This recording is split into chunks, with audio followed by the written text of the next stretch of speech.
Mark, kako ste zastavili prvi koncert oziroma večer Rock Hrastnik?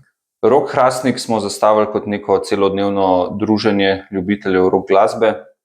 Se pravi, tam nekje okoli 3 bomo začeli vrteti muziko, ne.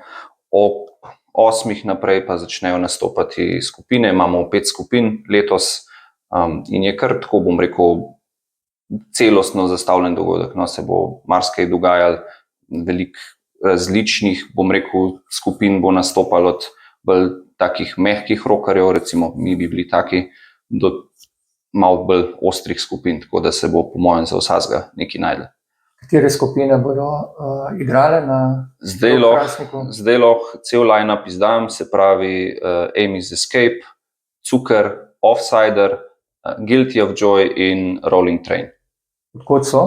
Kod prihajajo? Se pravi, lokalni smo mi, Hrastničani, Cuker, potem pa, bom rekel, ostali so pa ljubljanski, kranjski, Celje, v bistvu tam Žalc, ta regija, bom rekel, notranjsko, štajerska regija, več ali manj. Kje se bo dogajalo in kaj vse pripravljate organizatorji? Dogajalo se bo na rokometnem igrišču tule v Hrastniku, to je zraven fuzbal štadiona. Bo velik oder, super ozvočenje, dogajalo se bo, se pravi, seveda za hrano in pijačo bo poskrbljeno.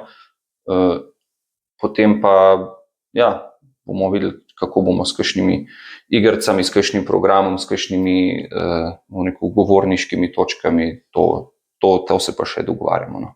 Kdo je organizator? Organizator je kulturno-umetniško društvo Gverk, Kud Gverk. Gverk je v bistvu, bom rekel, zasavska beseda za rudnik, in to je naše društvo, ki se prostori nahajajo v kleti dol, pa smo pa rekli, glej, če smo pa že v Zasavju, pa smo v kleti dol, pol bodimo pa Gverk, no. Zakaj ste se odločili za takšen rock večer? Ja, v bistvu bolj zaradi pomanjkanja, no. Videli smo, da nekaj takega manjka v tem okraju, tudi od ostalih, bom rekel, občanov smo slišali željo, da bi pa oni tudi imeli kaj takega, kakor je nek rock koncert, kakor je recimo Rok Otočec, pivo in cvet je dobro, tisti malo na večji skali, ampak še vseeno, da bi bilo nekaj za tudi ljubitelje roka tukaj. Včasih so imeli tale, kako se je rekel, Štorfest, ki je izpolnjeval neko to vlogo, pa se je pol to zdaj v zadnjih letih malo izgubili, tako da smo rekli, bomo pa mi prevzeli, če noben drug, ne. Veliko uspeha pri organizaciji in dobrem vzdušju. Hvala lepa, upam, da se vidimo.